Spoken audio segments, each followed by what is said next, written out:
Welcome back to another vlog. ನಾನಿವತ್ತು ಇಂಡಿಯಾದಲ್ಲಿರೋ 120 scientist ಇಸ್ರೋನ ಬಿಟ್ಟು ಹೋಗ್ತಾ ಇರೋ ಕಾರಣನ ನಿಮಗೆ ಈ ವಿಡಿಯೋದಲ್ಲಿ ಹೇಳ್ತೀನಿ.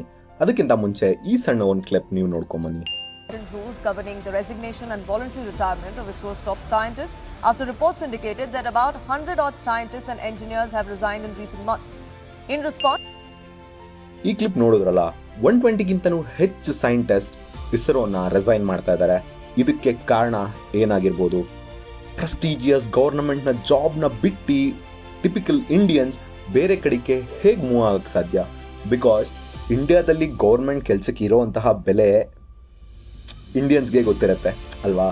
ಸೊ ಇಂಥ ಕಂಡೀಷನ್ ಇರಬೇಕಾದ್ರೆ 120ಗಿಂತನೂ ಹೆಚ್ಚು ಸೈಂಟಿಸ್ಟ್ಗಳು ರಿಸೈನ್ ಮಾಡ್ತಾ ಇದ್ದಾರೆ ಆ್ಯಂಡ್ ಗೌರ್ಮೆಂಟ್ ಆ ರೆಸಿಗ್ನೇಷನ್ನ ಹೋಲ್ಡ್ ಮಾಡಬೇಕಾಗ್ತಾ ಇದೆ. ಈ ಲೆವೆಲ್ವರೆಗೂ ರೆಸಿಗ್ನೇಷನ್ ಆಗ್ತಾ ಇರೋದಕ್ಕೆ ಕಾರಣ ಏನು?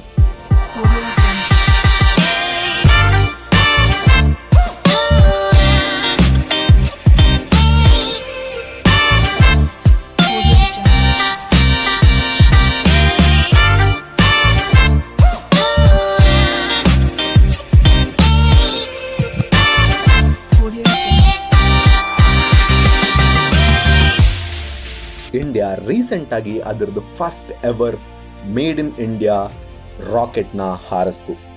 ಇದಕ್ಕಿಂತ ಮುಂಚೆನೂ ಇಸ್ರೋ ಹಾರಿಸ್ಕೊಂಡೇ ಬಂದಿದೆ ಆಯಿತಾ. ಬಟ್ ಇದೇನಕ್ಕೆ ಇಷ್ಟೊಂದು ಸ್ಪೆಷಲ್ ಇವೆಂಟ್ ಆಗ್ತಾ ಇದೆ ಅಂತ ಅಂದರೆ, ಇಸ್ರೋ ಒಂದು ಗೌರ್ಮೆಂಟ್ ಆರ್ಗನೈಸೇಷನ್, ಮತ್ತು ಈ ಸಲ ಹಾರಿಸಿರೋದು ಬಂದ್ಬಿಟ್ಟು ಒಂದು private company Skyroot.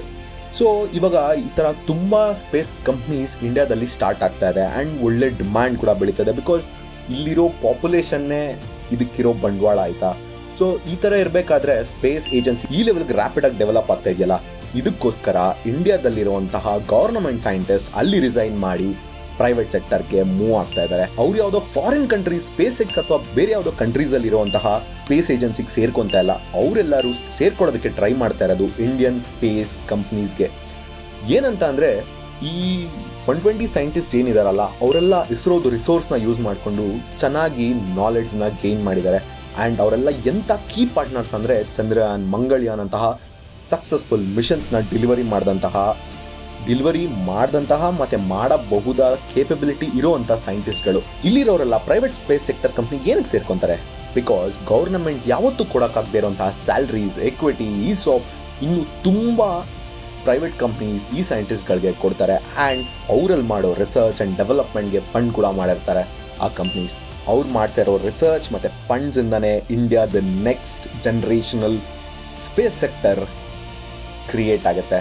So ಇದಾಗಿತ್ತು ಇವತ್ತಿನ 120 ಸೈಂಟಿಸ್ಟ್ ರಿಸೈನ್ ಮಾಡ್ತಾ ಇರೋವಂತಹ ಹಿಂದೆ ಇರೋ ಕಾರಣ.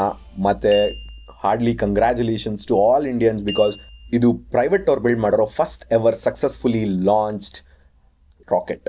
ಸೊ ಅದಕ್ಕೆ ಇದು ಇಷ್ಟೊಂದು ವಿಶೇಷ ಹಾಗೆ ಮಹತ್ವಗಳನ್ನ ಪಡ್ಕೊಳ್ಳುತ್ತೆ.